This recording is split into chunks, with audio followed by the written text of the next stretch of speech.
जय हिंद साथियों, श्योर 60 गुरुकुल के इस ऑनलाइन प्लेटफॉर्म में आपका स्वागत है। आज हम डिस्कस करने वाले हैं रेस मॉक टेस्ट 521। तो चलिए शुरुआत करते हैं। देखिए इधर फर्स्ट क्वेश्चन है, the cost price of 12 apples is equal to the selling price of 9 apples. देखिए 12 एप्पल्स का जो कॉस्ट प्राइस है वो 9 एप्पल्स के सेलिंग प्राइस के इक्वल है। ठीक है, यहाँ से हम लिख सकते हैं 3 तिया 9 3 चौक 12। तो यहाँ से हमारे पास सीपी और एसपी की अगर हम बात करें तो सीपी और एसपी जो है, सीपी जो है ये 3 आ जाएगा, एसपी जो है ये 4 आ जाएगा। क्लियर है। इसके बाद हमें गिवन है and the discount on 10 apples. 10 पर जो डिस्काउंट है वो किसके बराबर है? प्रॉफिट ऑन 5 एप्पल्स, 5 के प्रॉफिट पर। तो 5 एकम 5, 5 दूनी 10। तो यहाँ से अगर हम डिस्काउंट की बात करें तो ये 1 आ जाएगा, प्रॉफिट की बात करें तो ये 2 आ जाएगा। क्लियर है। तो यहाँ से जो प्रॉफिट है ये 2 आ गया और जो डिस्काउंट है ये कितना आ गया? ये 1 आ गया। लेकिन अगर हम यहाँ से प्रॉफिट देखें, भाई 3 में खरीद कर आप 4 में बेच रहे हो तो 1 रुपये का प्रॉफिट हुआ है। तो यहाँ पर 1 रुपये का प्रॉफिट है, जबकि यहाँ पर प्रॉफिट जो है वो 2 का है। क्लियर है। तो अगर हम इसे भी 2 बनाना चाहते हैं तो हम क्या करें, इसको 2 गुना कर लेते हैं। तो ये जो हमने 3 और 4 लिखा है इसको मैं 2 गुना करके 6 और 8 लिख देता हूँ। तो यहाँ पर मैंने 6 और 8 लिख दिया। क्लियर है। अब आपको क्या बताना है, what is the percentage difference between the profit percentage and the discount percentage. देखिए अगर आप यहाँ से प्रॉफिट परसेंटेज कैलकुलेट करते हैं, प्रॉफिट हुआ है 2 का 6 पर, तो प्रॉफिट परसेंटेज जो है ये वैल्यू किसके बराबर आ जाएगी? ये आ जाएगा 2/6 और गुना में 100, यानी कि 33 1/3%, यानी कि 33.33% के बराबर आ जाएगी। अगर हम डिस्काउंट कैलकुलेट करते हैं, डिस्काउंट परसेंटेज, तो ये किसके बराबर आएगा? देखिए 1 रुपये का डिस्काउंट दिया गया है, 1 रुपये का डिस्काउंट हुआ है, और डिस्काउंट जो है वो हमेशा किस पर होता है? डिस्काउंट हमेशा एमआरपी पर दिया जाता है। ठीक है, एमआरपी कितना आएगा? 8 रुपये सेलिंग प्राइस है, इसमें अगर हम डिस्काउंट जो है इसको जोड़ दें तो हमारे पास एमआरपी आ जाएगा। ये कितना आएगा? ये हमारे पास 9 आएगा। यानी कि 9 पर 1 का डिस्काउंट, तो 1/9 इंटू 100, ये वैल्यू जो है ये हमारे पास कितनी आ जाएगी? 11.11% आ जाएगी। क्लियर है। इन दोनों का डिफरेंस पूछा गया तो कितना आ जाएगा? 22.22%, ये हमारा आंसर आ जाएगा। क्लियर है। तो इस तरीके से आप ये क्वेश्चन कर सकते हैं आसानी से। ठीक है, आगे बढ़ते हैं। देखिए इधर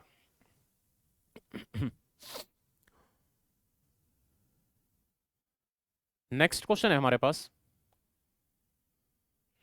Sachin and Vipin are dealers of Audi cars, the price of, देखिए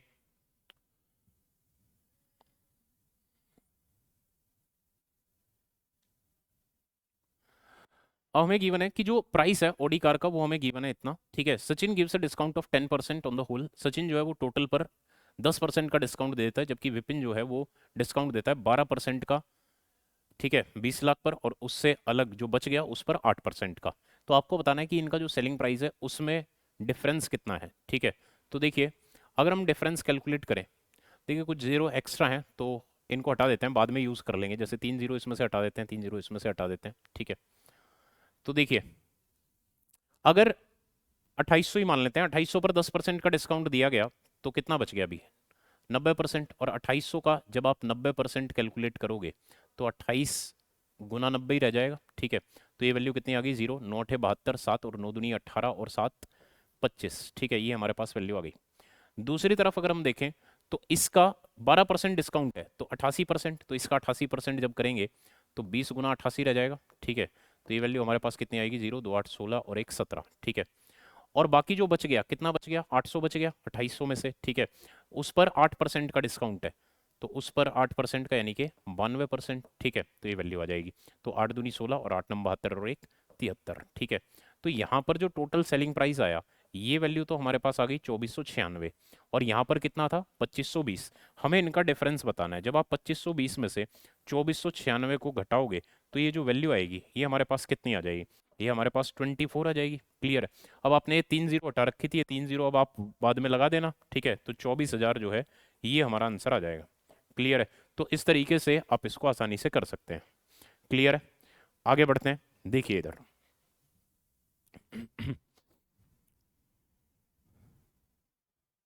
नेक्स्ट क्वेश्चन है हमारे पास, एक मिक्सचर है भी 30 लीटर का जिसमें स्पिरिट और वाटर है। ठीक है, और इसमें जो रेशो है वो 7:3 है। ठीक है, ये हमारे पास रेशो है। अब यहाँ पर आपको बताना है कि इसमें हम कितना पानी ऐड करें ताकि अब जो रेशियो है वो 3:7 हो जाए। देखिए अगर हम इसमें स्पिरिट की बात करें तो स्पिरिट इसमें कितना है, 7 है, टोटल 10 है, 7:3। और वो जो हम वाटर ऐड कर रहे हैं, मान लेते हैं वो जो वाटर है वो किसी दूसरे कंटेनर में है, अगर हम उस कंटेनर में स्पिरिट की बात करें तो उस कंटेनर में तो स्पिरिट है ही नहीं, तो हम उसको जीरो मान सकते हैं, तो उसमें जो स्पिरिट है वो जीरो है। अब इन दोनों के कॉम्बिनेशन से बाद में स्पिरिट कितना है, 3 है आउट ऑफ 10, 3 और 7 10, ठीक है। जब आप इसे सोल्व कर देंगे तो यहाँ से हमारे पास जो वैल्यू आएगी वो क्या आएगी, देखते हैं। ये अगर हम फ्रैक्शन हटा दें, 10 अगर हटा दें तो हम इसको 10 गुना कर लेते हैं। जब आप इनको 10 गुना करोगे सबको, तो ये जो वैल्यू है ये क्या हो जाएगी, ये 7 हो जाएगी, ये वैल्यू तो जीरो ही रहेगी, ये वैल्यू 3 हो जाएगी, तो इस 10 को हम हटा ही देते हैं ऐसे ही। अब जब आप डिफरेंस लोगे, 7 - 3 करोगे तो 4 आएगा, और 3 - 0 करोगे तो 3 आएगा। अब यहाँ पर जो वैल्यू है ये हमें 30 लीटर दे रखी है, जो कि इसका 10 गुना है, तो फिर ये भी 10 गुना हो गया। इसका मतलब ये वैल्यू कितनी आ जाएगी, ये वैल्यू जो है ये 40 लीटर आ जाएगी। इसका मतलब 40 लीटर आपको ऐड करना पड़ेगा। क्लियर है, तो ये हमारा आंसर आ जाएगा। ठीक है, आगे बढ़ते हैं। देखिए इधर नेक्स्ट क्वेश्चन है हमारे पास, ये हमारा क्वेश्चन है भी, देखिए। तो इसमें हमें गिवन है the rabbit population in community P increases at 25% per year, while that in community Q increases at 50% per year. If the present population are equal, then what will be the ratio of rabbits in Q to P after P years? Sorry, after 2 years. ये आपको बताना है। देखिए अगर हम Q की बात करें, अगर हम Q की बात करते हैं तो इसके साथ क्या हुआ है अभी, इसमें 50% का इंक्रीमेंट हुआ है, ठीक है, पर ईयर। 50% को हम क्या लिख सकते हैं, 1/2 लिख सकते हैं, यानी कि 2 से 3 हुआ है। अगर एक साल में 2 से 3 हुआ तो 2 साल में कितना हो जाएगा, 4 से 9 हो जाएगा। ठीक है, तो अगर हम इसकी बात करें तो ये 4 से 9 हो गया। इसके बाद अगर हम बात करें पी की, तो पी के साथ क्या हुआ है अभी, इसमें 25% का इंक्रीमेंट हुआ है। 25% को हम क्या लिख सकते हैं, 1/4 लिख सकते हैं, यानी कि 4 से 5। तो अगर एक साल में 4 से 5 तो 2 साल में 16 से 25, तो ये जो वैल्यू आएगी ये हमारे पास 16 से 25 आ जाएगी। क्लियर है। अब हमें गिवन है कि इनकी जो प्रेजेंट पॉपुलेशन है वो सेम है, तो अगर हम उसे सेम करें, भाई यहाँ पर तो 4 है, इधर 16 है, अगर हम इसको सेम करते हैं तो हमें इसको 4 गुना करना पड़ेगा। तो जब मैं इसको 4 गुना करूंगा तो ये भी तो 4 गुना करना पड़ेगा। क्लियर है, तो ये वैल्यू कितनी हो जाएगी, 36 हो जाएगी, और ये 25। अब बाद में आपसे रेशो पूछी है, तो ये जो 36 और ये जो 25 है ये हमारा आंसर आ जाएगा, यानी कि 36:25, ये हमारा आंसर हो जाएगा। क्लियर है, तो इस तरीके से आप इसको करेंगे आसानी से। ठीक है, आगे बढ़ते हैं। देखिए इधर नेक्स्ट क्वेश्चन है हमारे पास।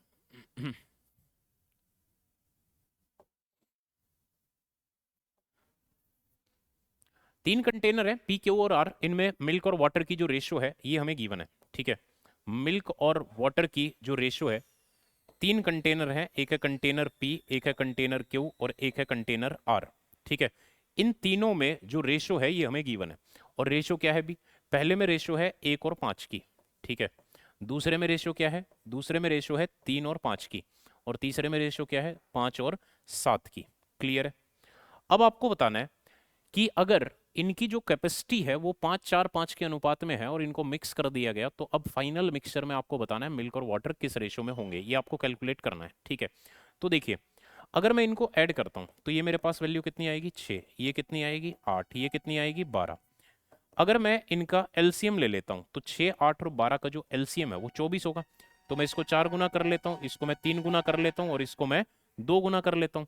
अब ये सेम हो गया, ये 1:1:1 आ गया, लेकिन हमें किस रेशो में चाहिए, 5:4:5 में। तो अब मैं इसे 5 से, इसे 4 से और इसे 5 से और मल्टीप्लाई कर देता हूं, तो ये हमारे पास रेशो बन चुकी है 5:4:5 की। क्लियर है। इसके बाद देखिए अब ये जो वैल्यूज हैं ये वैल्यूज इधर भी मल्टीप्लाई होंगी, तो अब जो फाइनल मिक्सचर है मान लेते हैं वो m है, ठीक है, इसमें हमें रेशो कैलकुलेट करनी है। तो देखते हैं क्या रेशो आएगी। देखिए जब आप इसको मल्टीप्लाई करेंगे इधर, तो ये वैल्यूज जो हैं ये वैल्यूज आपकी इधर भी मल्टीप्लाई होंगी, तो 20 गुना 1 करेंगे तो 20 आएगा भी। ठीक है, फिर प्लस इधर 4 तिये 12, 12 तिये 36 आ गया। ठीक है, प्लस 5 दूनी 10, 10 पंजे 50 आ गया।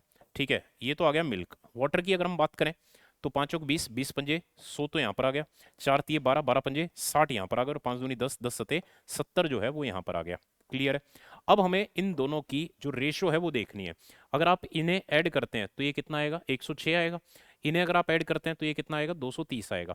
106 और 230 की अगर हम रेशो निकालें तो क्या आएगी, ये 106 और 230 जो है वो आपके 2 से भाग हो जाएंगे, तो इधर तो 53 आ जाएगा और उधर कितना आ जाएगा, उधर 115 आ जाएगा। क्लियर है, तो 53 और 115 ये हमारा आंसर आ जाएगा। क्लियर है, इनकी जो रेशो आएगी वो कितनी आएगी, 53:115। क्लियर है, आगे बढ़ते हैं। देखिए इधर नेक्स्ट क्वेश्चन है, ये हमारे पास क्वेश्चन है भी, ठीक है, ये हमें सिंप्लीफाई करना है। तो देखिए इधर इसमें हमें बताना है कि यहां पर x raise to the power 34 plus 1/x⁴ किसके बराबर होगा। देखिए जब x प्लस 1/x की वैल्यू 1 होती है तो आप सभी जानते हैं कि x³ की वैल्यू -1 होती है। जब x प्लस 1/x 1 होता है तो x³ -1 होता है। उसी के अकॉर्डिंग अगर हम इसे सिंप्लीफाई करें तो ये जो x raise to the power 34 plus 1/x⁴ है, इसे मैं लिख रहा हूँ x raise to the power 33, 3 के मल्टीपल पर लिख लेता हूँ, मल्टीप्लाई बाय x, इस तरीके से लिख सकते हैं इस वैल्यू को। बेस से में पावर ऐड हो जाएंगी, यही आएगा, प्लस 1 ये हो गया x raise to the power 33 into में x। ठीक है, ये हमारे पास वैल्यू आ गई। अब देखिए आप जानते हैं कि x³ जो है, x³ की वैल्यू जो है वो -1 होती है अगर ये 1 है तो। अब x raise to the power 33 अगर हम कैलकुलेट करें तो मैं इसको x की पावर 3 और इसकी पावर 11 लिख सकता हूँ। तो ये -1 हो गया और इसकी पावर 11, तो ये कितना आ जाएगा, -1 आएगा, क्योंकि -1 की अगर हम ऑड पावर करते हैं तो -1 ही आता है। ठीक है, तो यहाँ से इसकी जगह पर आप -1 रख सकते हैं, ठीक है, इसकी जगह पर भी आप -1 रख सकते हैं। तो जब यहाँ पर भी माइनस आएगा इधर भी, तो वो माइनस जो है वो कॉमन आ जाएगा, और जब वो माइनस कॉमन आएगा यहाँ से तो क्या बचेगा, x प्लस 1/x बच जाएगा, और x प्लस 1/x किसके बराबर दे रखा है, 1 के, तो ये हमारा आंसर आ जाएगा -1।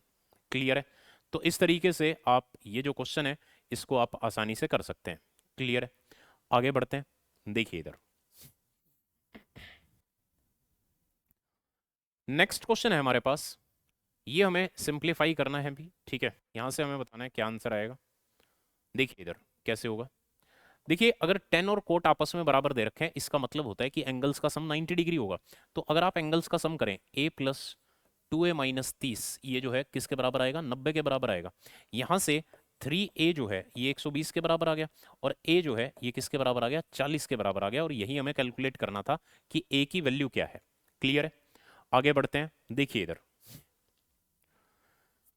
नेक्स्ट क्वेश्चन है हमारे पास, ABCD जो है ये हमारे पास एक ट्रेपेजियम है, ठीक है, ABCD जो है ये हमारे पास क्या है, एक ट्रेपेजियम है, ठीक है, और इस ट्रेपेजियम में, ABCD ट्रेपेजियम में हमें क्या क्या गिवन है देख लेते हैं।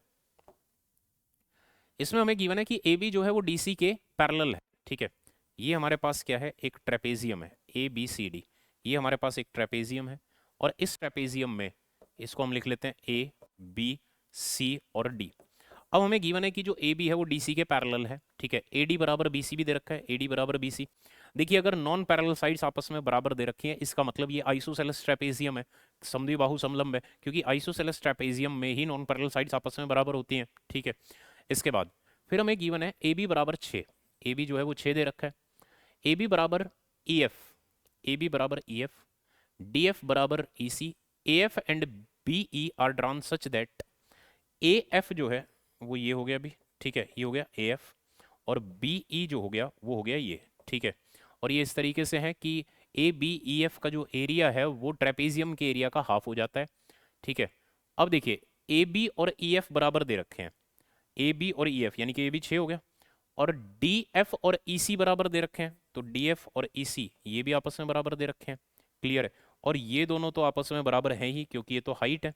क्लियर है, ये दोनों क्या है, ये तो हाइट है, तो ये तो दोनों आपस में बराबर है ही। ठीक है, इसका मतलब क्या हुआ, देखिए अब हमें क्या बताना है, देखते हैं। CE/CD ये हमें कैलकुलेट करना है, CE/CD ये कैसे आएगा। देखिए हमें ये गिवन है कि ABEF का जो एरिया है वो इस पूरे ट्रेपेजियम के एरिया का आधा है।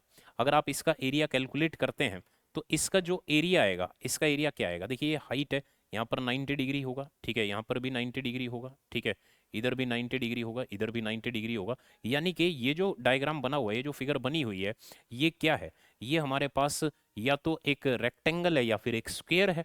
क्लियर है, क्योंकि उन्हीं दोनों में वर्टेक्स पर एंगल 90 डिग्री होता है। तो यहाँ पर अगर मैं इसे रेक्टेंगल ही मानता हूँ तो इसका जो एरिया आएगा वो क्या आएगा, लेंथ इंटू ब्रेड्थ, लंबाई गुना चौड़ाई, यानी कि 6 गुना एच। तो इसका एरिया जो है, इसका एरिया 6h है। और इसका एरिया गिवन ट्रेपेजियम के एरिया का आधा है, यानी कि ट्रेपेजियम का एरिया कितना है, 12h है। ठीक है, तो अब देखिए, अगर आप ट्रेपेजियम का एरिया कैलकुलेट करते हैं, आप जानते हैं ट्रेपेजियम का एरिया होता क्या है, half of sum of parallel sides. Sum of parallel sides अगर हम देखें भी, इसे अगर मैं x मान लेता हूं, इसे भी अगर मैं x मान लेता हूं, ठीक है, तो सम ऑफ पैरेलल साइड्स क्या आएगा, ये तो हो गया 6 + 2x और ये हो गया 6। इन दोनों को जब आप ऐड करोगे तो ये 12 + 2x आ जाएगा। Half of sum of parallel sides into distance between them कितना है, h। और ये किसके बराबर है, ये 12h के बराबर है, क्योंकि इसका तो एरिया 6h है और इसका डबल है पूरे ट्रेपेजियम का एरिया, यानी कि 12h के बराबर आ जाएगा। क्लियर है। अब अगर हम इसको सोल्व कर दें यहां से, तो देखिए क्या होगा, यहां से h जो है हमारा कैंसिल हो जाएगा, तो 12 + 2x जो है ये हमारा 24 के बराबर आ गया, और 2x बराबर जो है वो 12 के बराबर, और x बराबर जो है वो 6 के बराबर आ गया। अब आपको बताना क्या है, आपको बताना है CE/CD। CE/CD आपको कैलकुलेट करना है। CE जो है वो x है, यानी कि वो तो 6 है, और CD की अगर हम बात करें तो ये कितना आ गया, 6 ये, 6 ये और 6 ये, तो 18 ये आ गया, तो 6/18 यानी कि कितना आ गया, 1/3, ये हमारा आंसर आ जाएगा। क्लियर है। तो इस तरीके से आप इसको आसानी से कर सकते हैं। ठीक है, आगे बढ़ते हैं। देखिए इधर नेक्स्ट क्वेश्चन है हमारे पास।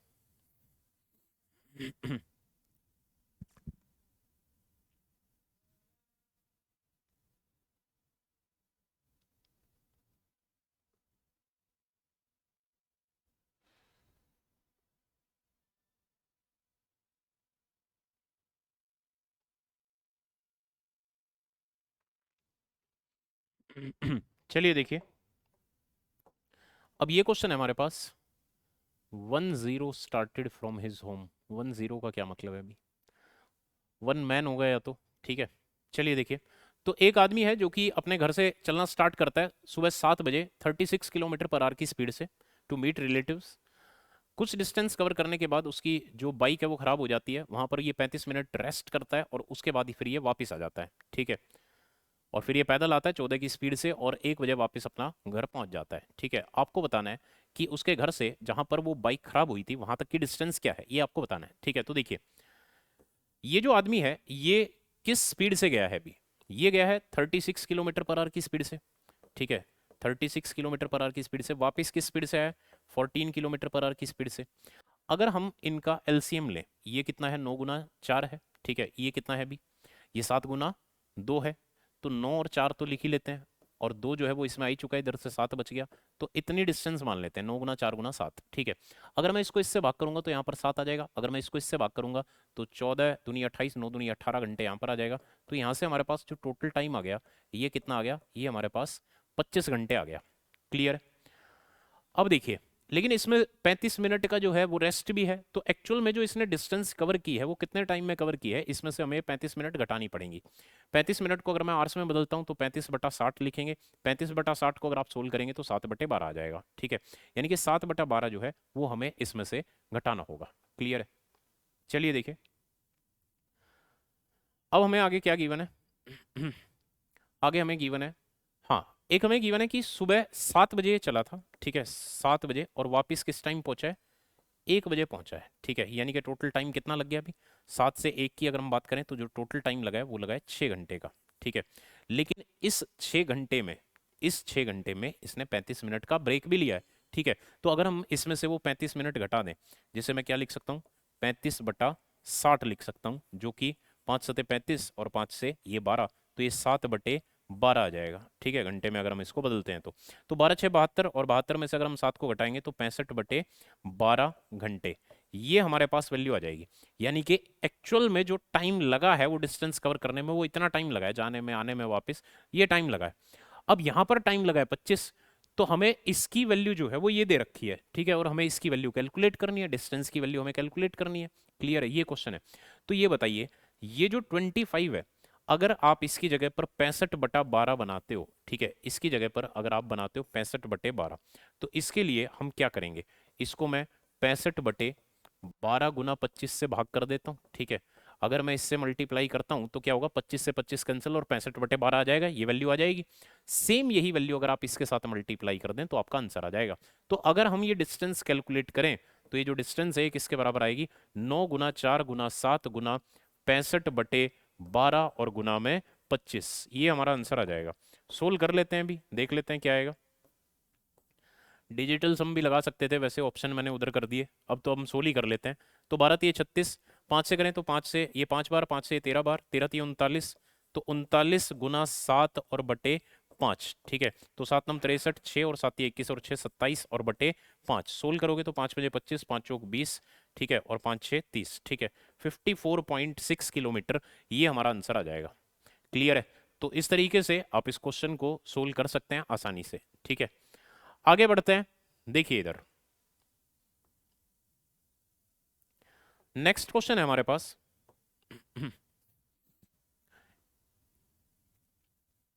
इसमें हमें बताना है भी कि अगर सेंट्रॉइड जो है वो ओरिजिन पर है, दो वर्टेक्स दे रखे हैं, तो तीसरा वर्टेक्स जो है वो क्या होगा।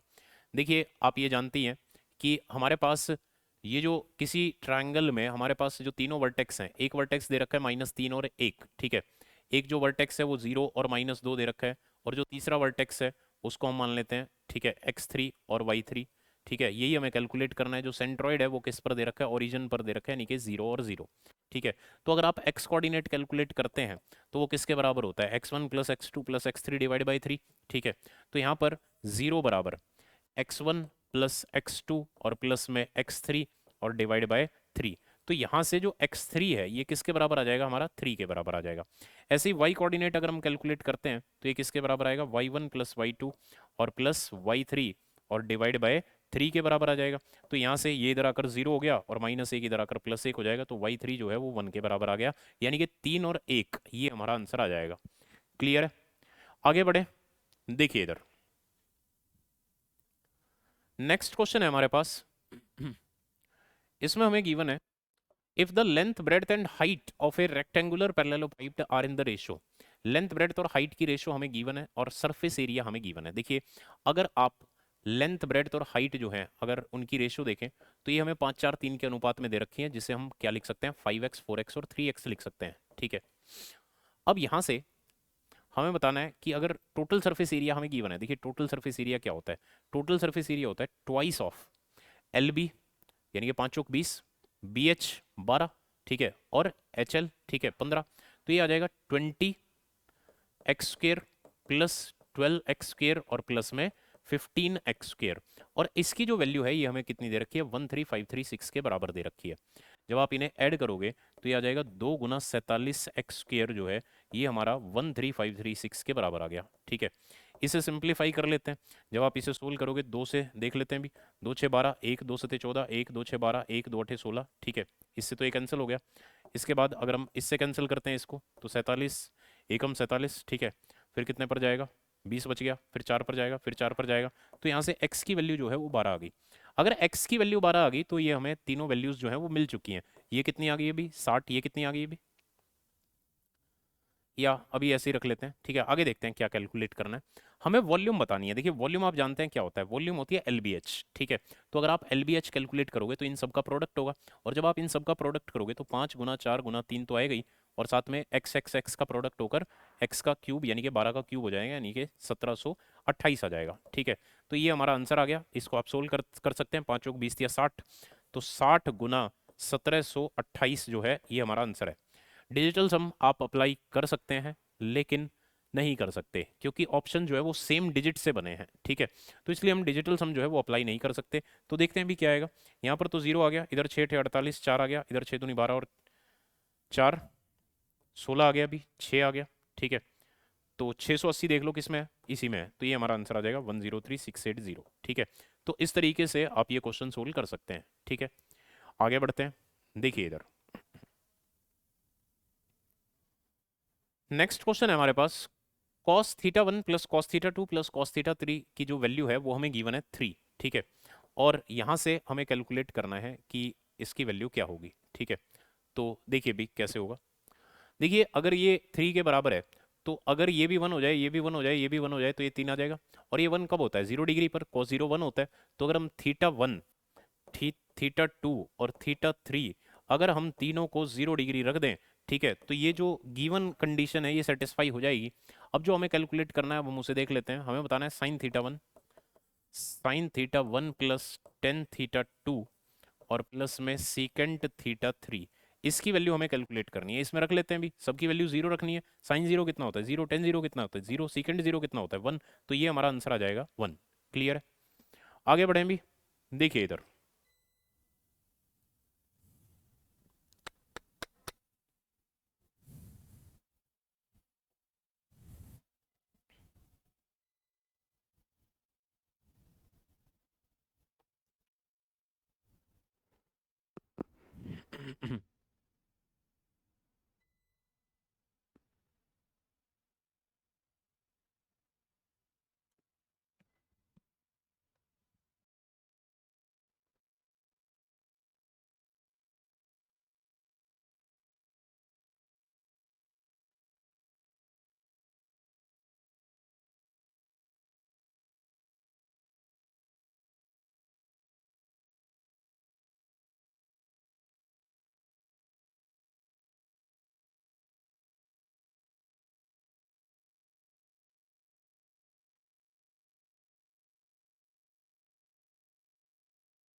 चलिए देखिए नेक्स्ट क्वेश्चन देखते हैं। ए की जो सैलरी है वो 91/125 टाइम्स मोर है than the salary of B.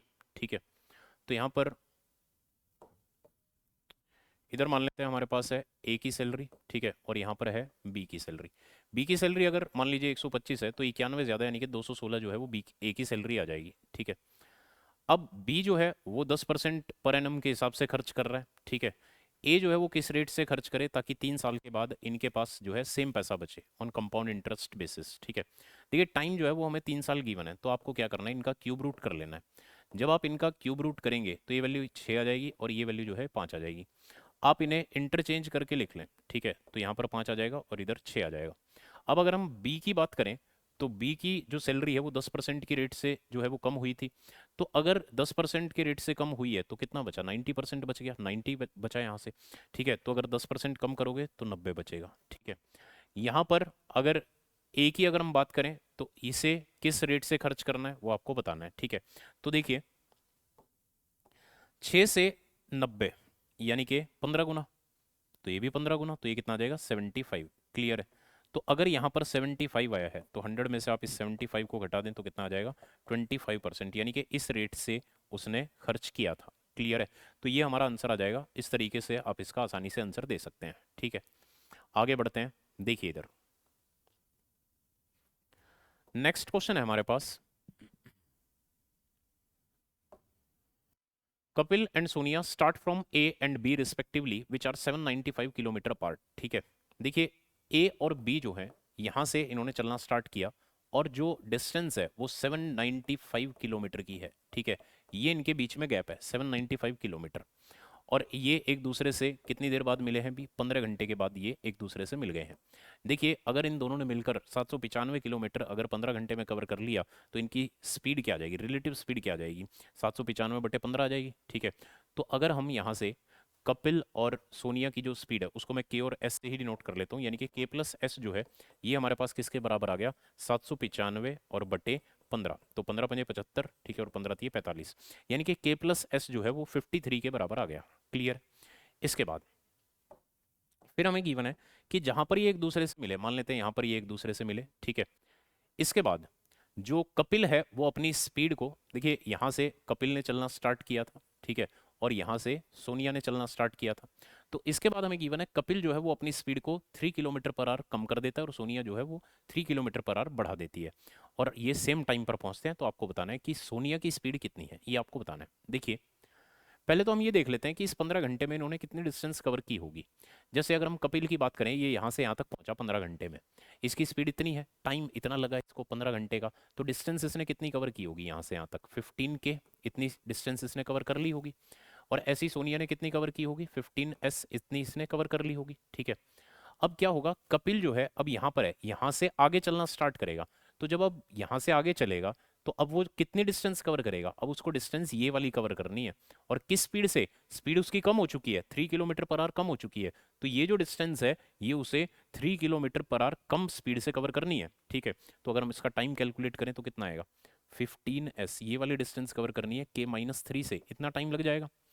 Same ऐसे ही अगर हम बात करें सोनिया की, तो अब ये यहां पर थी तो इससे आगे जाएगी, तो इससे आगे अब इसको ये वाली डिस्टेंस कवर करनी है, और ये वाली जो डिस्टेंस है ये किसके बराबर है 15k के बराबर है।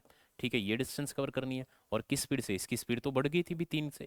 अब दोनों को टाइम सेम लगा है तो ये दोनों वैल्यूज जो हैं ये आपस में बराबर हैं। जब आप इसे सिंप्लीफाई कर लेंगे तो 15 से ये 15 कैंसिल हो जाएगा, और इसे सोल्व करने पर s² प्लस 3s जो है ये आपका k² - 3k के बराबर आ जाएगा। ठीक है, जब आप इसे सिंप्लीफाई करेंगे तो यहाँ से k² - s² की जो वैल्यू है वो आपकी थ्राइस ऑफ s प्लस के बराबर आ जाएगी। तो यहाँ से जो इसको a² - b² लगाओगे तो s प्लस के से s प्लस के कैंसिल हो जाएगा, k-3 जो है ये किसके बराबर आ गया, ये आपका k-s जो है ये आपका 3 के बराबर आ गया। तो यहाँ से हमें k-s की जो वैल्यू है वो कितनी मिल गई है, 3 मिल गई है। ठीक है, जब आप इसे सोल्व करोगे तो यहाँ से आपको आंसर मिल जाएगा। आपको किसकी वैल्यू कैलकुलेट करनी है, सोनिया की स्पीड कैलकुलेट करनी है, तो उसके लिए हम क्या करेंगे, हम माइनस कर देते हैं, तो ये प्लस हो जाएगा और ये माइनस हो जाएगा। तो इससे ये कैंसिल हो गया, यहाँ से 2s बराबर 50 आ गया, s बराबर कितना आ गया 25 आ गया। तो ये हमारे पास इसकी स्पीड आ चुकी है 24 किलोमीटर पर आवर। क्लियर है, तो इस तरीके से आप इसको आसानी से कर सकते हैं। ठीक है, आगे बढ़ते हैं। देखिए इधर नेक्स्ट क्वेश्चन है हमारे पास, ये हमें सिंप्लीफाई करना है और यहां से हमें बताना है कि ये किसके बराबर आएगा। देखिए अगर आप यहां पर थीटा की वैल्यू पुट कर दें तो देखिए भी क्या वैल्यू रखें।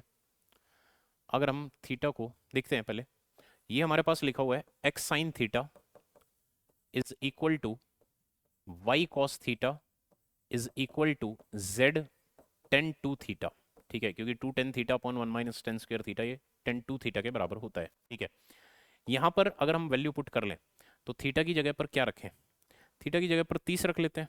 ठीक है, थीटा की जो वैल्यू है वो 30 रख लेते हैं, सारी वैल्यू आ जाएंगी आपके पास। ठीक है, अगर हम थीटा की वैल्यू जो है वो 30 रख दें, थीटा की जगह पर हमने रख दिया 30, तो ये जो वैल्यू है ये मेरे पास क्या आ जाएगी, ये वैल्यू मेरे पास आ जाएगी x into 1/2 is equal to y into √3/2। ठीक है, is equal to z into √3 आ जाएगा। ठीक है, क्योंकि 1060 जो है वो √3 के बराबर होता है। ठीक है, तो ये हमारे पास वैल्यू आ गई। ठीक है, अब ये जो है ये तीनों आपस में बराबर हैं। ठीक है, अब आपको क्या बताना है, आपको बताना है 4z² into x² plus y² जो है ये किसके बराबर होगा, ये आपको कैलकुलेट करना है। ठीक है, तो यहाँ से अगर आप x y z की जो वैल्यू है अगर आप वो कैलकुलेट करें तो x y z की जो वैल्यूज़ हैं वो क्या आएंगी ये बताइए। चलिए देखिए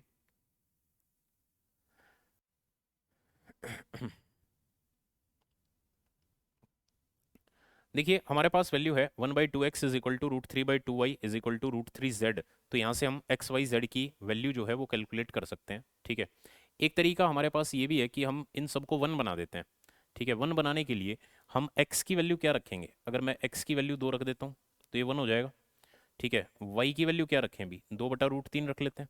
ठीक है, y की वैल्यू 2/√3 रख लेते हैं। ठीक है, तो ये कैंसिल हो जाएगा, और इधर z की वैल्यू क्या रखें भी 1/√3 रख लेते हैं। ठीक है, तो ये वैल्यू अगर मैं रखता हूँ तो ये तो भी तो ये आपस में बराबर हो जाएंगे। ठीक है, अब जो हमें कैलकुलेट करना है ये देखते हैं एक बार 4z²। ठीक है, देखते हैं अभी कितना आएगा। इसमें अगर मैं वैल्यू रखता हूँ तो मुझे कैलकुलेट करना है 4 इंटू z², z ये है इसका स्क्वेयर करेंगे तो 1/3 आएगा।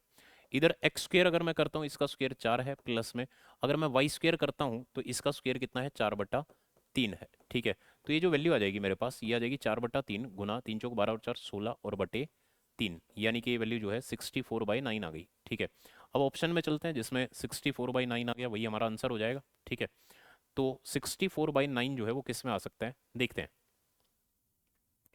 एक्स स्क्र जो है ये हो जाएगा हमारा 4। ठीक है, वाई स्क्र जो है ये हमारा कितना हो जाएगा, 4/3 हो जाएगा। 4 - 4/3 अगर हम करते हैं तो 3 × 4 = 12, 12 - 4 8/3 हो जाएगा, और 8/3 का अगर हम स्क्वायर कर देंगे तो हमारे पास 64/9 आ जाएगा, यानी कि ये हमारा आंसर आ जाएगा। ठीक है, अगर हम इसमें वैल्यू पुट करते हैं तो ये आपका 64/9 के बराबर आ जाएगा।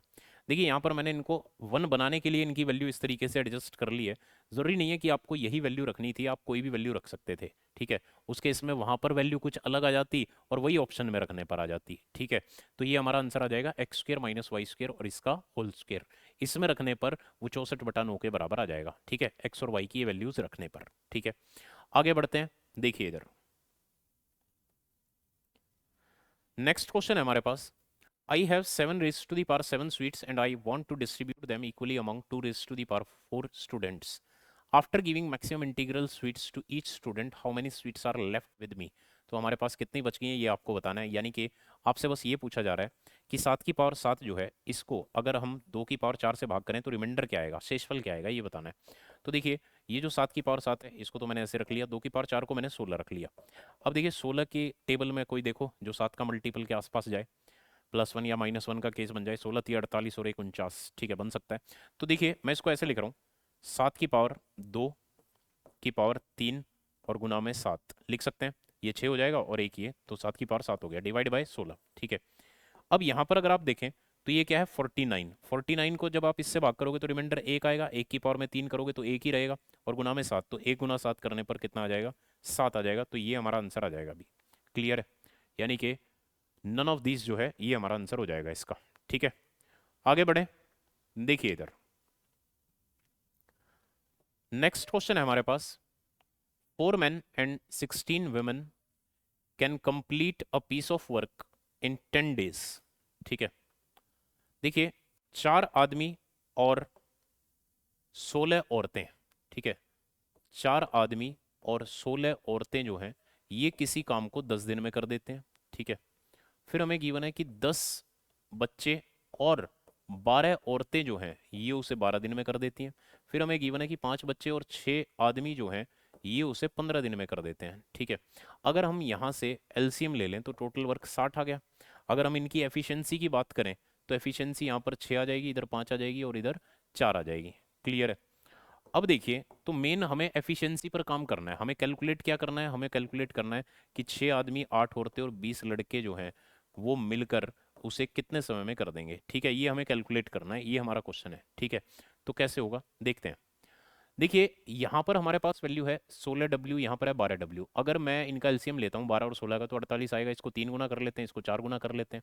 तो जब मैं इसको 3 गुना करूंगा, इस वाली इक्वेशन को अगर मैं 3 गुना करता हूँ तो ये मेरे पास आएगा 12M + 48W बराबर एफिशिएंसी कितनी है 6, 3 गुना करोगे तो 18 हो जाएगी। ऐसे ही इसको अगर मैं 4 गुना करता हूँ, इस वाली को 4 गुना, तो ये कितना आ जाएगा 40C।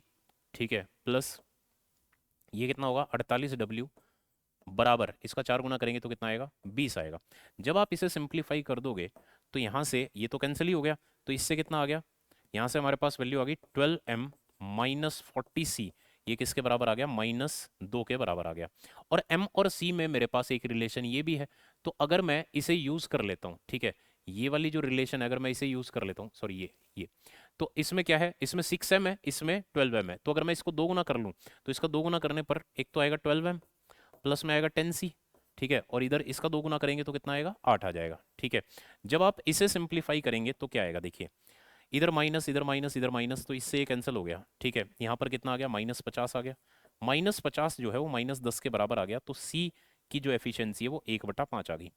अगर आप सी की एफिशिएंसी यहाँ पर पुट करते हैं 1/5, तो ये 1 आ गया, एक इधर जाकर घटेगा, 4 में से एक घटेगा तो 3 आएगा, और 3/6 करेंगे तो 1/2 आ जाएगा। यानी कि एम की जो एफिशिएंसी है वो हमारे पास कितनी आ गई 1/2 आ गई। ठीक है, अब एम की वैल्यू 1/2 आने के बाद 4 गुना 1/2 करेंगे तो 2 आएगा, 2 इधर जाकर घटेगा 4 आएगा, और 4/16 करेंगे तो 1/4, तो डब्ल्यू की वैल्यू जो है वो 1/4 आ गई। अब अगर हम इस ग्रुप की बात करें तो अगर हम इस ग्रुप की एफिशिएंसी देखें तो इस ग्रुप की एफिशिएंसी कितनी आ गई, देखिए 6M यानी कि 6 × 1/2 यानी कि 3 आ गया, प्लस 8W, 8W का मतलब क्या है, 2 हो जाएगा, फिर प्लस 20C, ये कितना आ जाएगा अभी, 20 × 1/5 यानी कि 4 आ जाएगा। तो ये जो वैल्यू है ये हमारे पास 9 आ गई, ठीक है। अब इस एफिशिएंसी से हमें 3 गुना काम कराना है। काम हमने 60 माना था, इसका 3 गुना यानी कि 60 × 3 और बटे 9, तो कितना आ जाएगा अभी, 20 दिन जो है ये हमारा आंसर आ जाएगा, ठीक है। तो क्वेश्चन थोड़ा सा खतरनाक जरूर था, इस तरीके से आप इसको सोल्व कर सकते हैं आसानी से, क्लियर है। आगे बढ़ते हैं, देखिए इधर नेक्स्ट क्वेश्चन है हमारे पास। A gardener has to plant trees in rows containing equal number of trees. If he plants in rows of 6, 8, 10 or 12, then 5 trees are left unplanted. देखिए अगर वो 6, 8, 10 या 12 ट्री प्लांट करता है तो 5 रह जाते हैं तब भी, लेकिन अगर वो 13 प्लांट करता है हर एक रो में तो फिर कोई नहीं बचता। इसका मतलब जो आंसर है वो 13 का मल्टीपल है, 13 से कम्प्लीटली डिवाइड होगा। तो देखते हैं कौन है जो 13 से डिवाइड होता है, ठीक है। देखिए इधर अगर हम 13 से चेक करते हैं तो इसे अगर हम देखें तो 13 × 3 = 39, कितना बच गया, 95 नहीं होगा, ठीक है, तो ये तो हटा दो भी, ठीक है। इसके बाद अगर हम नेक्स्ट देखें भी इधर तो 13×5 = 65, कितना बच गया, 7 बच गया, नहीं होगा भी, ठीक है। इधर अगर हम देखें तो 13×4 = 52, ठीक है, 85 नहीं होगा भी, 13×6 = 78, 13×5 = 65, ये हमारा आंसर आ जाएगा, यानी कि 845 जो है ये हमारा आंसर है। तो आप इसे बाय ऑप्शन आसानी से कर सकते थे, वैसे आप एलसीएम वाले मेथड से भी कर सकते हैं तो उससे भी आ जाएगा, ठीक है। आगे बढ़ते हैं, देखिए इधर नेक्स्ट क्वेश्चन है, the expenditure on interest on loans कहाँ पर है, ये रहा, ये 7.5 है, is by what percent more than the expenditure on taxes, expenditure on taxes कितना है, 5 है। तो आपको बस ये बताना है कि ये जो 7.5 है ये 5 से कितना ज्यादा है, तो ये जो 7.5 है ये 2.5 ज्यादा है अभी, ठीक है, डिवाइड बाय 5 और गुना में 100 यानी कि 50% ज्यादा है, ठीक है। तो ये हमारा आंसर आ जाएगा 50%, क्लियर है। आगे बढ़े, चलिए देखिए आगे बढ़ते हैं। नेक्स्ट क्वेश्चन है हमारे पास, ये जो नंबर है ये कंप्लीटली डिवाइड होता है अभी, नंबर है 5, 7, 9, 6, 8, 3 पी और क्यू। ये नंबर कंप्लीटली डिवाइड होता है किससे, 5 से भी होता है और 8 से भी होता है। आपको बताना है smallest possible value of P and Q, P और क्यू की स्मॉलेस्ट पॉसिबल वैल्यू बतानी है, ठीक है। देखिए अगर 5 से होता है तो लास्ट में या तो 0 होगा या 5 होगा। अब लास्ट में किसी भी ऑप्शन में यहाँ पर 5 तो है नहीं, तो 0 ही होगा, यानी कि ये भी हट गया और ये भी हट गया, तो आंसर इन दोनों में से कोई एक है, ठीक है। इधर तो 0 फिक्स हो गया, अब यहाँ पर 3 है, इधर 0 है, बीच वाली वैल्यू बतानी है ताकि 8 से भाग हो जाए। देखो अगर आप 3 रखोगे तो 330 जो है वो 8 से भाग नहीं होता, 2 रखोगे तो 320 हो जाता है, तो ये हमारा आंसर आ जाएगा, ये भी हट गया, क्लियर है। आगे बढ़े, देखिए इधर ये हमें सोल्व करना है, इसे आप आसानी से सोल्व कर सकते हैं, सुनिए कैसे। देखिए सबसे पहले आपको क्या करना है, सबसे पहले ये जो वैल्यू है 1 और 2, सबसे पहले आप इन्हें लिखें, ठीक है। तो यहाँ पर मैं लिख रहा हूँ 1 और 2। उसके बाद ये देख लो कि ये 1 कितनी बार है, ये 1 4 बार है, तो 4 बार आपको इनको ऐड करना है। 4 बार कैसे ऐड करना है, देखिए जब आप इन्हें ऐड करेंगे तो 2 और 1 ये 3 आएगा, फिर 3 और 2 ऐड करना है 5 आएगा, फिर 5 और 3 ऐड करना है 8 आएगा, फिर 8 और 5 ऐड करना है 13 आएगा। अब यहाँ से अगर आप इस वैल्यू को इस वैल्यू से भाग कर दें तो ये आपके पास x की वैल्यू आ जाएगी 13/8, ठीक है। अब आपको कैलकुलेट क्या करना है, आपको कैलकुलेट करना है 2x + 7/4। तो 2 इंटू एक्स की वैल्यू कितनी है, 13/8 है, और प्लस में कितना है 7/4, तो ये कितना आ गया 4 आ गया, 13/4 7/4 20/4 यानी कि 5 आ जाएगा, तो ये हमारा आंसर होगा, क्लियर है। आगे बढ़ते हैं, देखिए इधर नेक्स्ट क्वेश्चन है हमारे पास, a parrot is sitting on the top of a vertical pole 80 metre high, ठीक है, 80 मीटर ऊंचा है भी, ठीक है, and its elevation from a point O on the ground is 45 degree, ठीक है। इसका जो एलिवेशन है वो हमें गिवन है कितना, 45 डिग्री, ये हमें इसका एंगल ऑफ एलिवेशन गिवन है।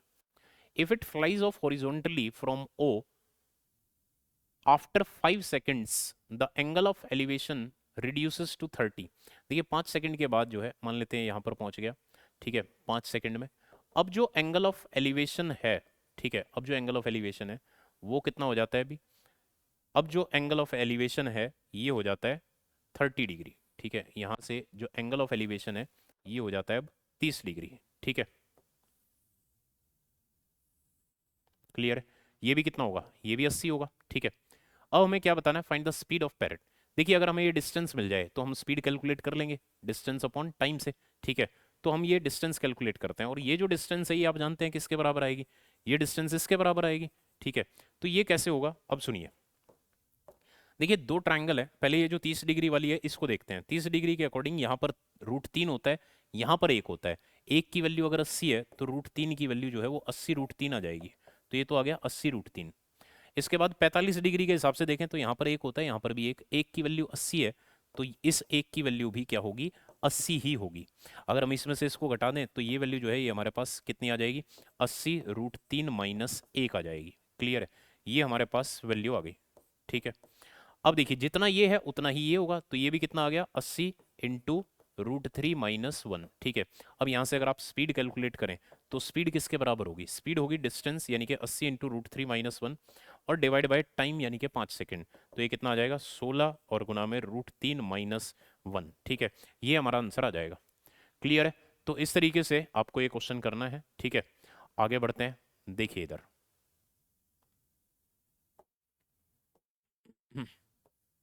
नेक्स्ट क्वेश्चन है हमारे पास।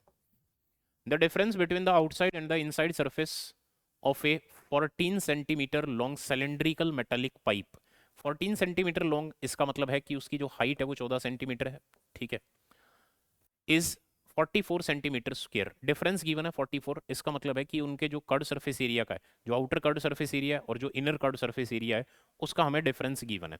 देखिए कर्ड सरफेस एरिया होता है 2πRh, 2πr - r/h, इसकी जो वैल्यू है वो हमें 44 दे रखी है, ठीक है। उसके बाद if the pipe is made of 99 centimetre cube of metal, उसमें जो मेटल यूज हुआ है उसकी वॉल्यूम आपको गिवन है, और मेटल की वॉल्यूम क्या आएगी, जो आउटसाइड वॉल्यूम है और जो इनसाइड वॉल्यूम है उनका डिफरेंस होगा।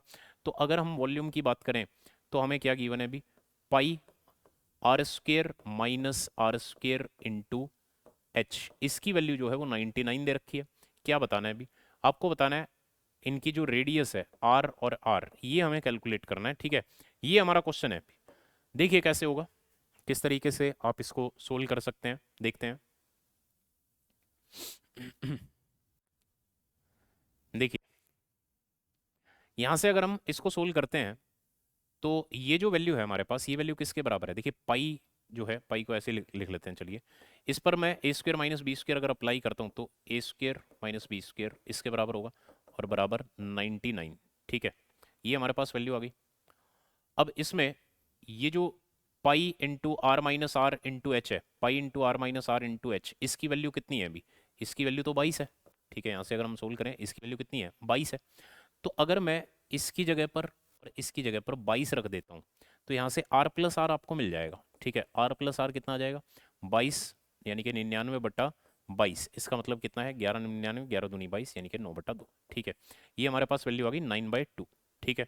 इसके बाद अब अगर मैं इसी इक्वेशन को सोल्व करता, इसी इक्वेशन को, तो ये क्या है 22/7 है।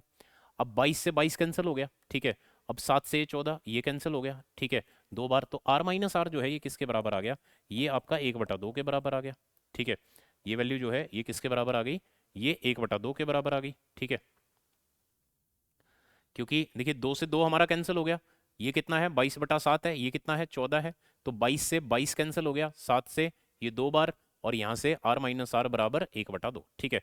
अगर हम इसे सोल्व कर लें तो यहाँ से 2r जो है ये किसके बराबर आ जाएगा, इनको ऐड करोगे तो 5 आएगा, तो यहाँ से r की जो वैल्यू है वो कितनी आ जाएगी, 2.5 आ जाएगी, और 2.5 जो है वो एक ही ऑप्शन में है, तो दूसरी वैल्यू जो है वो कितनी आ जाएगी, वो 2 आ जाएगी। तो ये हमारा आंसर आ जाएगा 2.5 और 2 सेंटीमीटर। क्लियर है, आगे बढ़े, देखिए इधर नेक्स्ट क्वेश्चन है हमारे पास। द अमाउंट ऑफ ₹2100 बिकम्स 2352, अगर 2100 रुपये 2352 रुपये हो गए, इसका मतलब 252 रुपये का ब्याज मिल गया 2 साल में। अगर हम यहाँ से रेट कैलकुलेट कर दें, रेट क्या होती है 100 इंटू सिंपल इंटरेस्ट और divide by principal into time, principal into time, ठीक है।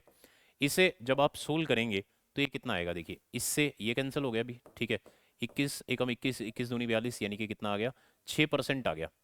अब हमें गिवन है कि अगर इंटरेस्ट रेट को x% घटा दें तो जो नया इंटरेस्ट है वो 210 आता है। देखिए 210 जो है वो 2100 का कितने परसेंट है, 10% है, ठीक है। अगर 2 साल में 10% हो गया तो 1 साल में 5% होगा। रेट यहाँ 6% है, तो कितनी घटाएं ताकि 1 साल में 5% हो जाए, तो x घटाई गई है, तो x 6 माइनस एक्स बराबर 5 है, तो x की जो वैल्यू होगी वो 6 माइनस 5 यानी कि 1 आ जाएगी। इसका मतलब 1% जो है वो आपको घटानी पड़ेगी। क्लियर है? आगे बढ़े, देखिए इधर नेक्स्ट क्वेश्चन है हमारे पास।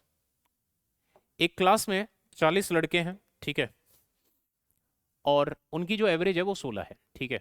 अब एक लड़का जिसकी उम्र जो है वो 17 साल है वो छूट जाता है, उसकी जगह पर दूसरा आ जाता है, जिसकी वजह से जो नया औसत है वो 15.875 हो जाता है। यानी कि कम हो गया, कितना कम हो गया, 0.125 कम हो गया। और 0.125 कितना होता है, 1/8, यानी कि 1/8 कम हो गया, ठीक है। आपको बताना है कि जो नया आया है उसकी एज क्या है। देखिए, अगर एक 1/8 जो है वो कम हो चुका है, यानी कि टोटल तो 40 है, तो टोटल में कितना कम हो जाएगा, 40 गुना 1/8 यानी कि 5 कम हो जाएगा। इसका मतलब इसकी पहले की एज कितनी थी, 17, अब 5 कम हो जाएगी तो कितनी आ जाएगी, 12। यानी कि ये जो नया स्टूडेंट आया है इसकी जो एज है वो कितनी है, 12 वर्ष है। ये हमारा आंसर आ जाएगा। क्लियर है? आगे बढ़े, देखिए इधर नेक्स्ट क्वेश्चन है हमारे पास। Two equal circles intersect each other such that their centers and the intersection point form a square of 4 centimeter side. Find the area of the portion common to both the circles. देखिए, ये हमारे पास क्या है, दो circle हैं, ठीक है। एक ये हमारे पास सर्कल हो गया, एक ये हमारे पास सर्कल हो गया, ठीक है। ये हमें गिवन है कि ये दोनों इक्वल सर्कल हैं, ठीक है। अब यहाँ पर ये क्या है, इसका सेंटर है, ठीक है। इधर जो है ये मान लेते हैं इसका सेंटर है, ये इसका इंटरसेक्शन पॉइंट यहाँ पर है एक तो, और एक यहाँ पर है। तो ये हमें गिवन है कि जब इन दोनों को ज्वाइन किया गया तो इससे क्या बना, एक, इससे हमारे पास क्या बन गया अभी, एक स्क्वायर बन गया, ठीक है। ऐसे ही हम इसको अगर ज्वाइन कर दें और ऐसे ही अगर हम इसको ज्वाइन कर दें तो ये क्या बना है, एक स्क्वायर बना है जिसकी साइड जो है वो 4 सेंटीमीटर है, ठीक है। ये 4 स्क्वायर है तो 90 डिग्री होगा हर जगह पर, ठीक है। इधर भी 90 होगा, ठीक है। अब आपको बताना है ये जो कॉमन पोर्शन है इनका, इसकी जो रेशियो है ये आपको कैलकुलेट करनी है। तो ये सॉरी रेशियो नहीं, इसका जो एरिया है ये आपको कैलकुलेट करना है। अब ये एरिया कैसे आएगा, देखिए, अगर मैं यहाँ से इसको ज्वाइन कर लेता हूँ, ठीक है, इसको मैंने ज्वाइन कर दिया इससे, ठीक है। अब क्या होगा, देखिए इधर, अगर मैं इसमें से, जैसे ये जो हमारे पास एक सेक्टर है यहाँ से ऐसे, ठीक है, और ये इस वाले सर्कल के अकॉर्डिंग ये जो सेक्टर है, ठीक है, इस सेक्टर में से अगर मैं ये जो ट्रायंगल है, अगर इस ट्रायंगल का एरिया सब्ट्रैक्ट कर देता हूँ, ठीक है, अगर इस ट्रायंगल का एरिया जो है, इस ट्रायंगल का एरिया, ये वाला एरिया अगर मैं सब्ट्रैक्ट कर देता हूँ तो कौन सा एरिया बचेगा अभी, अगर ये वाला एरिया हमने सब्ट्रैक्ट कर दिया तो इधर ये वाला एरिया जो है ये बच जाएगा। क्लियर है? सेम ऐसे ही अगर मैं इस तरफ अप्लाई करता हूं तो उधर वाला एरिया बच जाएगा, और अगर दोनों को जोड़ देंगे तो हमारे पास ये एरिया आ जाएगा जो हमें कैलकुलेट करना है। और ये दोनों सेम ही आएंगे तो हम एक ही वैल्यू कैलकुलेट करके और उसी का 2 गुना कर देते हैं। तो देखते हैं अभी इसका एरिया क्या होगा। देखिए, सेक्टर का एरिया जो होता है वो होता है pi r square theta divide by 360 degree. अब थीटा तो यहाँ पर 90 डिग्री है ना, तो 90/360 ये 4 आ जाएगा, तो पाई आर स्क्वायर बाय 4 आ जाएगा, ठीक है। पाई आर स्क्वायर, रेडियस कितनी है, 4 है, आर स्क्वायर मतलब 4 का स्क्वायर, ठीक है। पाई आर स्क्वायर बाय 4, ये हमारे पास वैल्यू आ जाएगी, ठीक है। इसमें से मुझे घटाना क्या है, इस ट्रायंगल का एरिया घटाना है। ये जो आप ट्रायंगल देख रहे हैं ए बी सी, इसका एरिया घटाना है। तो इसका एरिया क्या आ जाएगा, half of base into height से आ जाएगा, half of base into height, इसका एरिया घटा दिया। तो जब मैं इसमें से ये एरिया घटा दूंगा तो मेरे पास ये वाला पोर्शन आ जाएगा। क्लियर है? और सेम ऐसे ही अगर मैं इधर वाले में से घटा देता हूँ इसको, तो फिर मेरे पास भी, अगर मान लीजिए ये वाला जो सेक्टर है इसमें से मैंने इस ट्रायंगल का घटा दिया तो उधर वाला एरिया आ जाएगा।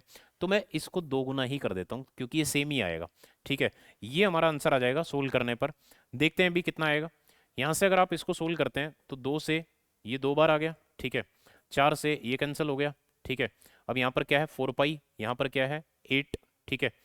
तो इसमें से अगर मैं 4 कॉमन निकाल लेता हूँ तो 4 गुना 2 8 आ गया, और इधर क्या बच गया, पाई माइनस 2 बच गया। तो ये हमारा आंसर आ जाएगा 8 इंटू पाई माइनस 2। क्लियर है? आगे बढ़े, देखिए इधर नेक्स्ट क्वेश्चन है हमारे पास। A discount of 14% on the mark price of a book enables a man to buy 2 pens costing 56 per pen. देखिए, अगर 14% का डिस्काउंट होता है तो उसमें वो क्या करता है, 56 रुपए का एक पेन है वो 2 पेन खरीद सकता है उस 14% में। यानी कि ₹56 का एक पेन है, दो पेन 112 के हो गए, इसका मतलब 14% की वैल्यू जो है वो 112 है। आपको बताना है कि उसने बुक के लिए कितना पे किया था। तो अगर 14% का उसको डिस्काउंट मिला था तो उसने 86% पे किया होगा, इसका मतलब 14 की वैल्यू 112, 86 की बतानी है। ठीक है, तो देखिए 14 की जो वैल्यू है वो 112 है और हमें 86 की वैल्यू जो है वो कैलकुलेट करनी है। ठीक है, ये हमारा क्वेश्चन है। तो 14 अट्ठे 112, ठीक है, 8 6 48, ठीक है, और 48 जो है लास्ट में 8 इसी में है तो 688। ठीक है, ये हमारा आंसर आ जाएगा। क्लियर है? इस तरीके से आप इसको कर सकते हैं। आगे बढ़ते हैं, देखिए इधर नेक्स्ट क्वेश्चन है हमारे पास। A drain pipe can empty a tank in 12 hours and a fill pipe can fill the same tank in 6 hours. ठीक है, एक जो पानी भरने वाला पाइप है, यानी कि एक जो इनलेट पाइप है, ठीक है, वो तो 6 घंटे में भर देता है जी, और एक जो आउटलेट पाइप है वो 12 घंटे में खाली कर देता है। तो एलसीएम जो आ गया वो कितना आ गया, 12 लीटर आ गया। यहाँ पर कितना आ गया, 2 लीटर पर आवर। यहाँ पर कितना आ गया, -1 लीटर पर आवर। अब टोटल पाइप है एक्स, उनमें से कुछ पानी भरने वाले हैं, कुछ निकासी पाइप हैं, और वो उसे 2 घंटे में भर देते हैं। अगर 12 लीटर 2 घंटे में भर गया, इसका मतलब एफिशिएंसी क्या रही होगी, कंबाइंड एफिशिएंसी क्या रही होगी। अगर 12 लीटर 2 घंटे में भर गया तो कंबाइंड एफिशिएंसी 6 की रही होगी। ठीक है, अब आपको बताना है find the possible value of x. ठीक है, आपको बताना है कि एक्स का संभावित मान क्या है, ये आपको कैलकुलेट करना है। ठीक है, तो देखिए भी 12 लीटर अगर 2 घंटे में भर गया है, इसका मतलब 6 लीटर पर आवर, ये हमारे पास कंबाइंड एफिशिएंसी है। ठीक है, अब टोटल जो पाइप हैं, टोटल जो पाइप हैं वो हमें गिवन है। ठीक है, टोटल पाइप कितने हैं, एक्स हैं। ठीक है, इसमें से कुछ इनलेट है, कुछ आउटलेट है। ठीक है, इसी में से, तो यहां से हम मान लेते हैं कि जो इनलेट पाइप है, ठीक है, अगर मैं उसे वाई मान लेता हूँ, ठीक है, मान लेते हैं, तो एक जो पाइप है वो 2 लीटर भरता है 1 घंटे में, तो वाई पाइप कितना भर देंगे, 2 वाई भर देंगे। ठीक है, तो यहाँ से मैंने इनलेट जो है, इनलेट पाइप जो है ये मैंने मान लिए वाई, तो आउटलेट पाइप जो है ये कितने आ जाएंगे भाई, टोटल तो एक्स है तो ये एक्स माइनस वाई आ जाएंगे। क्लियर है, टोटल कितने आ जाएंगे, एक्स माइनस वाई आ जाएंगे। ठीक है, अब देखिए ये जो है 1 घंटे में दो भर रहा है, तो एक पाइप, तो अगर वाई पाइप है तो 2 वाई भरा जाएगा। ठीक है, इसके बाद यहाँ पर अगर हम देखें तो आउटलेट पाइप्स जो है वो कितने हैं, एक्स माइनस वाई है। ठीक है, और 1 घंटे में 1 लीटर बाहर निकल रहा है, तो इतने पाइप्स कितना बाहर निकाल देंगे, ये हो जाएगा -1 इंटू एक्स माइनस वाई। ठीक है, और ये जो वैल्यू है किसके बराबर आनी चाहिए, ये वैल्यू 6 के बराबर आनी चाहिए। ठीक है, तो यहाँ से हम सोल्व करेंगे तो 2x minus x, 2y - x और प्लस वाई बराबर कितना आ गया, 6 आ गया। तो 3y - x बराबर 6 आ गया। ठीक है, ये हमारे पास वैल्यू आ गई। अब यहाँ से अगर हम y कैलकुलेट करते हैं तो ये किसके बराबर आ गया अभी, 6 + x/3 के बराबर आ गया। ठीक है, अब देखिए y जो है, y क्या है, इनलेट पाइप है। अब ये जो वैल्यू है इनलेट पाइप्स जो है वो डेसिमल में या फ्रैक्शंस में तो आ नहीं सकते, तो एक इंटीजर वैल्यू आएगी, एक पूर्णांक संख्या आएगी। अब ये जो 6 है ये तो 3 से पूरा भाग होता है, तो ये जो x है ये भी इससे पूरा भाग होगा। ठीक है, x क्या है, टोटल नंबर ऑफ पाइप्स हैं, यही आपको बताना है कि टोटल नंबर ऑफ पाइप्स जो है वो इनमें से क्या हो सकते हैं, तो उसका संभावित मान जो है वो सिर्फ यही हो सकता है, क्योंकि सिर्फ एक यही वैल्यू ऐसी है जो 3 से भाग होती है, बाकी कोई और वैल्यू 3 से भाग नहीं होती है। क्लियर है, तो इस तरीके से आप इसे चेक कर सकते हैं। ठीक है, आगे बढ़ते हैं, देखिए इधर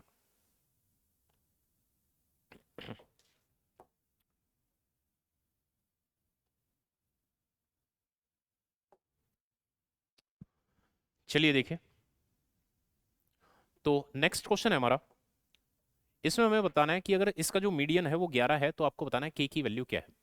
ठीक है, इसमें थोड़ा सा डाटा मिसिंग है, इसको आप करेक्ट कर लें, यहाँ पर इसमें 16 भी लिखा हुआ है लास्ट में। ठीक है, ये इसमें आप करेक्शन कर लें।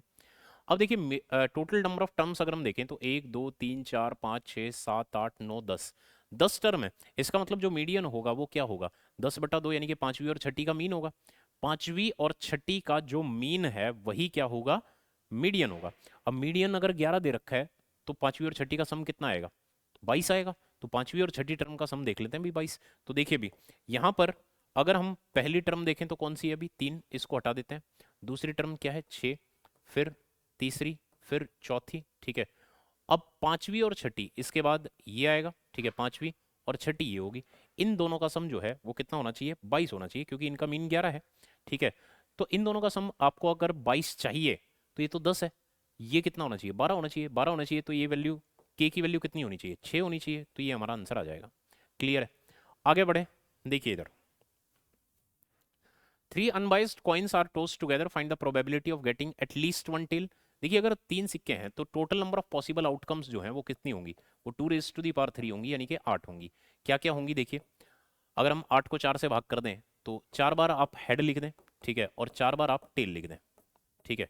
ऐसे ही फिर 2 से भाग करेंगे तो कितना आएगा, 2 आएगा। फिर आप 2 बार हेड लिख दें और 2 बार टेल लिख दें, 2 बार हेड लिख दें और 2 बार टेल लिख दें। फिर 2 को भाग करेंगे 2 से 1 आएगा, तो हेड और टेल एक एक बार लिख दें, हेड और टेल, हेड और टेल, ठीक है। तो ये आपके पास सारी वैल्यूज आ गई। अब जैसे आपको बताना था कि एटलीस्ट वन टेल, कम से कम एक टेल तो होना ही चाहिए, ठीक है। ज़्यादा से ज़्यादा सारे भी हो सकते हैं, ठीक है, एटलीस्ट कम से कम एक टेल। तो ये वाला जो केस है, बस ये वाला केस नहीं आएगा इसमें, क्लियर है। एटलीस्ट वन टेल में भी बाकी जितने भी लिखे हुए हैं सब में कम से कम एक टेल तो है ही, यानी कि 7 केस जो है वो आपके फेवर में है। तो अगर आप यहाँ से इसकी प्रोबेबिलिटी निकालते हैं तो ये कितनी आ जाएगी, 7/8 आ जाएगी, क्लियर है। दूसरा अगर हम देखें, आपको बताना है exactly two head. Exactly two head अगर हम देखें, 2 हेड होने चाहिए, तो एक तो इसमें है भी, एक इसमें है, एक इसमें है, सिर्फ 3 ही केस ऐसे हैं। तो इसकी जो प्रोबेबिलिटी आ जाएगी वो कितनी आ जाएगी, 3/8 आ जाएगी। तो ये हमारा आंसर होगा। इस तरीके से आप इसको आसानी से कर सकते हैं, क्लियर है। तो इसी के साथ ये आपका कंप्लीट हो चुका है। तो आज की सेवा समाप्त करते हैं, बाकी हम नेक्स्ट टाइम करेंगे। Thank you.